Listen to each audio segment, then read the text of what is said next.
Ụtụtụ ọma nụ ụmụ ọdịnala Igbo, asị nka fọtara anyị ihe ọma. Aka m bụkwa onye nke gị, Ugochitubelu Oraifite, nwa Adama anyị na-akpụ alụ. Asị nka ọmaka mere nwoke mere nwaanyị, asị m onye chụba anyị ya daa, asị m na akakaka ya ma jijiji ya ma ya, asị m onye si na akwụkwọ ya ma acha mpama ya aba na nke ya, asị m na aka ọna na-ama nzu ama amanata unyi, asị na anyị ga-ejere obodo nara obodo, asị m onye osi na anyị ga-awụ onye anwụọ ka anyị jee akwụ ya, asị m onye gwọrọ anyị ọgwụ ya saa n'ọnụ ọsacha n'ọnụ ya nwụrụ. Ọhịa m kwuru, asị m na ọmaka ga-emere anyị, asị m na anyị ga-ede ude, na anyị ga-asụ ka afịa, mana ya ma na ka afịa. Asị m onye fly lụta nwa ya nwụrụ anwụ ọzọ ya anwụ ise. Abụ m Ugochitubelu, esi m Oraifite eje na Anambra steeti. Abụkwa m nnukwu onye nchụaja na Ugochitubelu ọdịnala temple. Anyị na-agba afa nke ọma, ngwa ọrụ mmụọ dị iche iche ka e wee nwee chi dị mma. Aka m na-ekwusi ike n'afọ abụ mbụ na mbụ, ihe o ji dị mma na onye ọbụla ga na-agba afa, ịnọ ọnọ ịgba afa. Mgbe ụfọdụ nwere ụfọdụ nlọ, ihe ụfọdụ aga na-egosigo na nlọ ịgba afa. Ị nwere ike ịbụrụ onye mmụọ na mmọnwụ na-achụ ọsọ na nlọ, ma ọ bụ na ịbụrụ onye na-awụ ịnọkọta ị na-afụ ihe dịka eke na nlọ, ma ọ bụ na ịbụ onye na-awụ ịpụta ị na-afụ ihe dịka nkịta na nlọ. Ụdị ihe a dị etu a, mgbe ụfọdụ etu a ije jụọ ese mara ihe na-emenụ. Maka na ihe ọ bụrụ na ndị mmadụ na-ajụ ese, ịfụ na ife a nwere ike ịnọkọta mee mmadụ by sudden maka onye na-ajụ ese. Maka mgbe ụfọdụ ihe ọ bụrụ na gị na chi gị dị na mma, bifo ụfọdụ ihe eme ga-abụ ụzọ bịa gosi ya na nlọ. Mana enwere ike ịbụrụ onye na-akpụ ihe gha m, ọ bụrụ na ifugoro ya na nlọ ma ga mara na o nwere ihe o gosiri. Mana ka m mee ka ịghọta ihe o ji dị mma mmadụ ịda alụ ihe o kwesịrị ịlụ. In the spiritual consciousness, the ethereal world, before ihe ọ bụla eme na this planet earth, gross material, then the thing must have taken on form in the spiritual realm, then we materialize ya in this earthly gross material world. Ịghọtara ya? So mana ọ bụrụ na ịghọtara ihe ọbụla, ọnọdụ ọbụla na-abịakwute gị mgbe ọ ka nọ na in the ethereal world, ị ga-enwe ike ikwubi okwu ma ọ mee ihe ị kwesịrị ime. Ma ọ bụrụ nke a ga-achụpụrụ aja ka anya bụ ihe ga manifest na this gross material. Mana ị bụrụ onye ga na-akpụ ihe gha m, ị dị akpọ ihe ị mara ihe nwere ike ịdị eribido gị mgbe ọbụla. So ọnya ka ịgba afa ji wee dị mma. Afa miri emi ka m na-ekwu maka ya.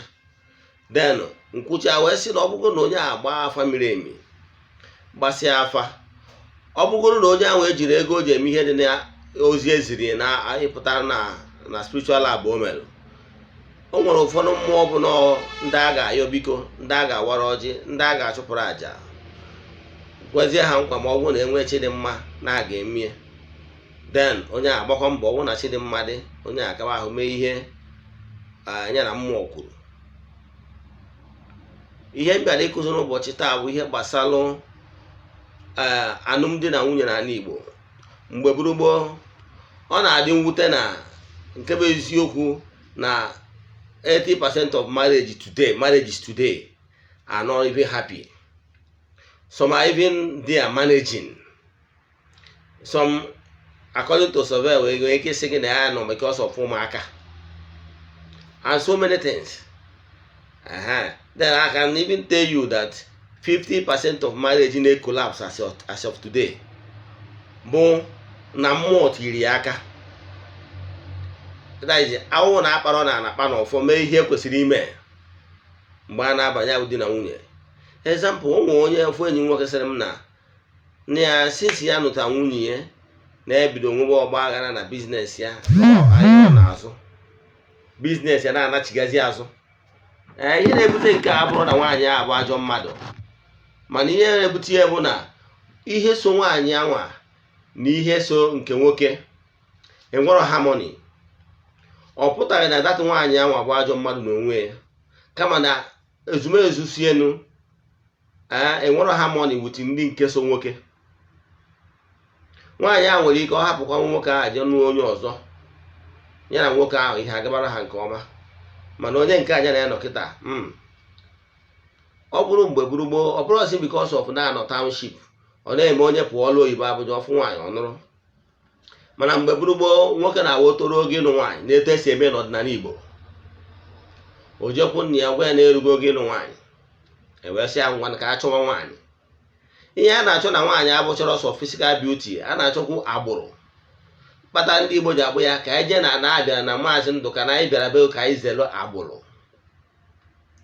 Ịghọtara ya? So ihe a na-echeki na agbụrụ ọgwụgwa nna nwoke ji aka efu nwa agbọghọ ọ like na o je gwa nne ya, nne ya wee sị oke nwa ka a pụọ ọha ajụjụ.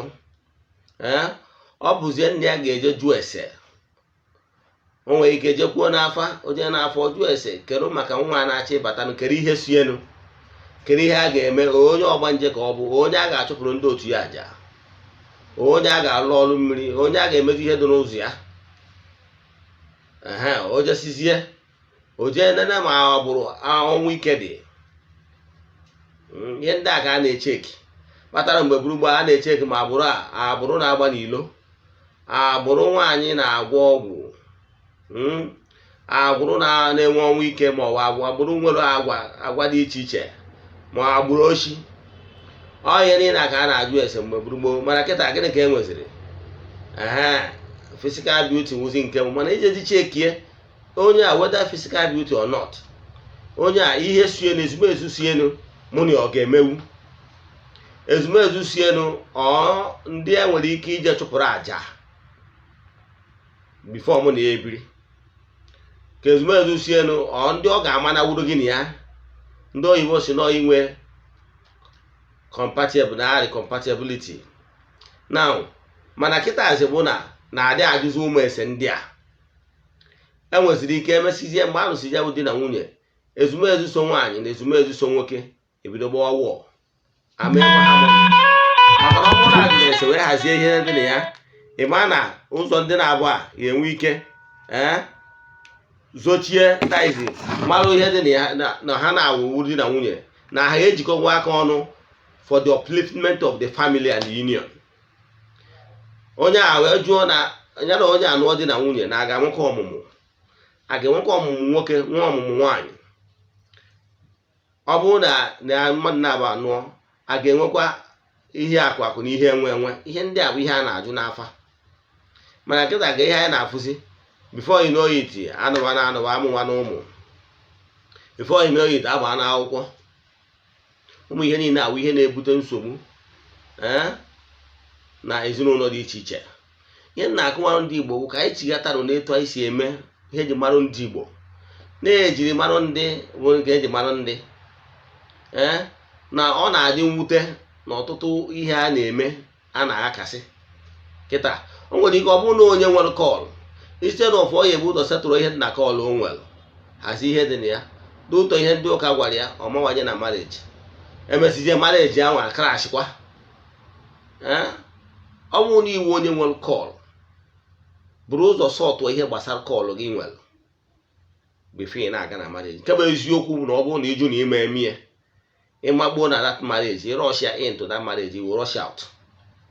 Ihe ga-eme ka nna achịgwa ihe a bụ na onwe partner ya nwere ike oge gị na ya nụbero, ọ dị ụka ọfụka gị n'anya, mana gị na ya nụwa ya dị na nwunye ọnọkịta ọkpọghị asị. Mfadụ ndị otu gị ga-eji ya wee pịawa gị azụ. Ọnọkịta ụmụ onye ya anọkịta nwoke sịrị m na ya mọkọ ịkpata anya nọkịta kpọ nwaanyị nwunye ya asị na nwunye ya dịkwa good, mana ọ na-realize ihe ndị a ma ọ bụ nwunye ya nọrọzi. Ịghọtara ya? Mana gị na ya nọrọ ya na ọnọkịta ịkpa asị abịa.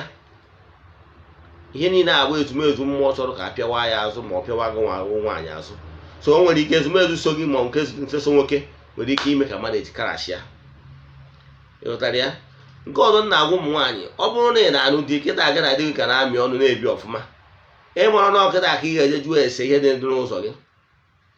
I'm sick and tired of ndị mmadụ ịbịa na my WhatsApp group na-ebe akwa na-asị na di ya hapụgokwu ya, na di ya emegokwa nke a. na di ya na-achọzikwa ịnụta nwaanyị ọzọ, ma ọ na di ya na-ezikwa nwaanyị ọzọ anya, ma ọ bụ ọdụ sins.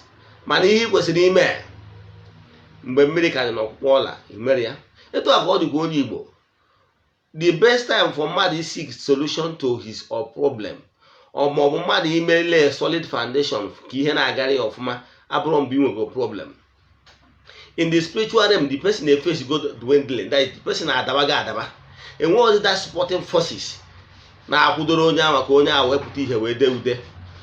Ọ na-ogo na-aka mma mmadụ iji wee seek and align with the forces of nature sienu, na-abụ oge ihe na-agara mmadụ nke ọma. Ọ na-emie na ihe na-agara nke ọma does not mean that na ị nwere ike align with all the entities of power that follows you. Ndị a ga-achụrụ aja achụrụ ha aja ka ihe ọma ndị ahụ wee dịgide. Esikwa na n'obodo oyibo n'ibute gị ike na ihe na-agara nke ọma maka ihi ya ị na-eghara anya ihe ndị kwesịrị ime. Ihe ndị ọma anyị na-enjoy kịta bụ ihe ndị ọma anyị nwebụ install in the spiritual consciousness. Agwara m ọnụ na in the spiritual realm enwe spiritual connection centers where good things ị mere a na-astọ ya, bad things ị nwere a na-astọ ya. Ịghọtara ya? Now, ọ bụgoro na ị mara ihe gbasara onwe gị in this present earth life, but in your previous earth life you have stored abundantly, goodies abundantly. In this present earth life, present day life, ọ bụgoro na ị dị unconscious of yourself, ị ga na-reap goodies. Ọ ya batara ya afụ onye wu ọmara aka nri ọmara aka ekpe ma ihe ọma na-abịara ya. Hapụ onye awa nọọ ihe ọma ọ nweburu install in the previous earth life, eme carry over ka ọ ka na-enjoy. Ọ bụrụ na onye na-eto ahụ enwere ike discover onwe ya wee build on good structure, good things now, ka o nwee ike have goodies in store, so that goodies ya ọ na-erip wee continue. Mana ọ gbanwe ya nkịtị si na onwere ife na-eme, oge na-abịa oge ọ ga-exhaust all the goodies o nwere na the spiritual store, na-flow back to the originator. Ịghọtara ya? Ọ nwere ụbọchị nkọwa gbasara reincarnation, and nwaanyị nwere ike ịnọkọta efu ofu onye ihe a na-agara ya ọfụma. Ifudo onye ahụ n'anya ndị mmadụ dịka ezigbo mmadụ ihe na-ahụ ya ahụ. Mgbe ụfọdụ former earth life na-epule ero na ya. Mana ihe nchọrọ ịkwa tata chọọ nka bido atọ ogologo bụ na ihe na-emenụ bụ na o nwere ike ihe onye a nwere install from the previous earth life abụrụ goodies, so ọ na-eripie. So ọ bụrụ na ị gbadoro anya na-eso more goodies, na-eso good things in the spiritual realm, na-maintain the alignment, na-align with all the entities of power that make things flows, goodies flows down to you. Time will come oge you get lose all the things, and they find out in the spiritual storm once you heal well, then sufferness will set in. But ọ bụrụ na mgbe ahụ ihe na-agara ọfụma, you keep on sowing goodies. Onye abatara ya na-ekwu na givers never lack, because you keep on sowing goodies in the spiritual, and those goodies will still flow back to the originator being you.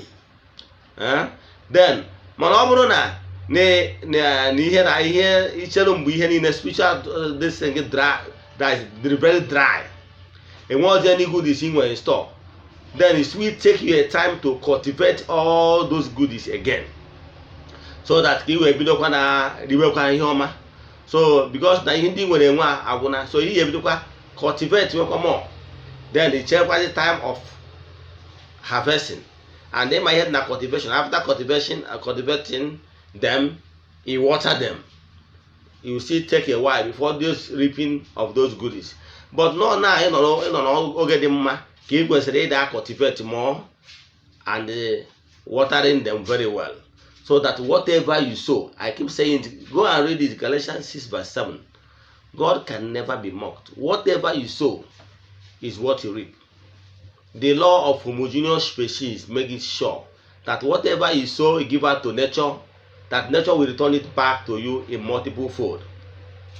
That is law of karma. Ihe na-ekwu uwe onye Igbo ọma na-ege ntị, lee ka anyị na-achịata n'ọdịnala Igbo. Pay attention to your root and always do the needful. Echefukwana mgbe ọbụla ị na-achọ ka ị nweta onye na-abata na ngwuru gị ka ị jụọ ese, mara na onye a ị na-abatanụ kedu mmụọ ọkwa abata. Ọ na ịmarụ na example na nwaanyị na-eji iji eji na mmụọ si enu na-eso ya abata na ngwuru, ịmarọ ka ị marụ alụmdi na nwunye ma nwoke ma nwaanyị. Jụọ ese onye ọya bụ gị na ya, ma ezumezu si enu ma ezumezu so gị, a ga-enwekwa harmony for peaceful home in Igbo land. Ndị Igbo ana m akpọ ụnụ ka ụnụ nachigata n'azụ ka ime ihe ị kwesịrị ime kịta ka ị wee gbanahị ha daino, maka na adịghị ka ibe nọ na-agụkwa n'akwa. Inwe ozi ọbụla ị ga-ezi maọbụ ihe ọ na-agbagwoju gị anya n'ọdịnala Igbo, maọbụ ihe nkụzi bụ gboo maọbụ ihe nkụzi taa, send m meseji na WhatsApp nọmba m 08057837672. Ugochi tubelu Oraifite. Aga m enyere ya aka. My mission is actually to help people live better life. Daalụnụ.